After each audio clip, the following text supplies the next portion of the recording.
I'm praying that we're not here next year, that we're raptured. Yeah, that's for sure. All right, so here we go. Violence. Violence. Genesis 6:11 through 13. Now the earth was corrupt in the sight of God, and the earth was filled with violence. And God looked on the earth, and behold, it was corrupt, for humanity had corrupted its way upon the earth. Then God said to Noah, the end of humanity has come before me, for the earth is filled with violence because of people. And behold, I'm about to destroy them with the earth. End quote. That's a very interesting last sentence.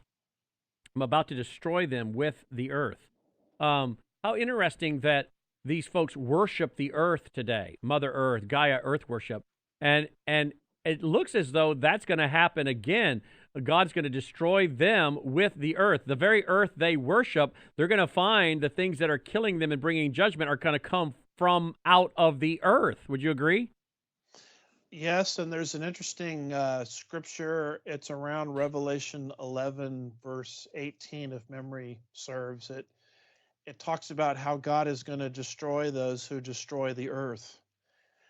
And what's interesting about all of these earth worshipers is they're actually destroying it. You know, you talk about all the different chemicals Yes.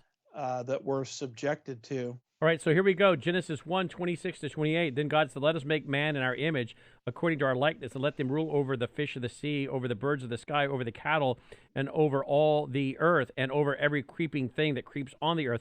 God created man in his own image. In the image of God, he created him, male and female. He created them. God blessed them, and God said to them, be fruitful and multiply and fill the earth, and subdue it, and rule over the fish of the sea, over the birds of the sky, and over every living thing that moves on the earth. Why did you put this in your presentation? Because that's what got lost. The dignity that we all have as image bearers of God. You know, if we all understand that we are the special creative work of God, we're the highest form of life because we bear God's image. That's our whole incentive for treating people with dignity, treating people with respect. But if you lose that and you start to think that man is just nothing more than a biological accident or an evolved ape, then there's really no incentive to hold our hand back from violence.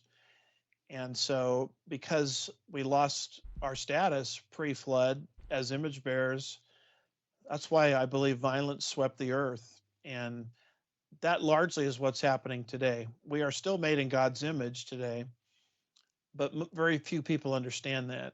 And most of our so called biological science through evolution teaches the exact opposite. So, if that's true, why treat people with respect and dignity? Why not maim, maul, rape, murder our fellow neighbors? And that's why violence is increasing, I believe, in our time period. Yeah, I've been saying it more and more. We are dehumanizing each other.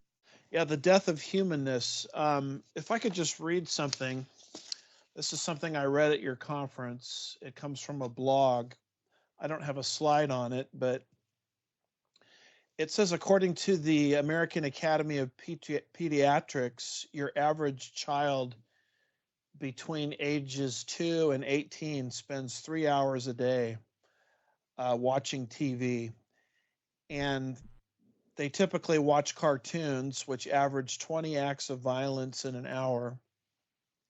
So by the time a child reaches the age of 18, they will have seen 16,000 simulated murders, 200,000 acts of violence on television. Keep in mind that we're dealing with young people who have a difficult time or may not have the filter in yet, you know, to discern right from wrong. And so, just based on video games, cartoons, what people watch on TV, particularly the youth, um, we're dehumanizing the human race.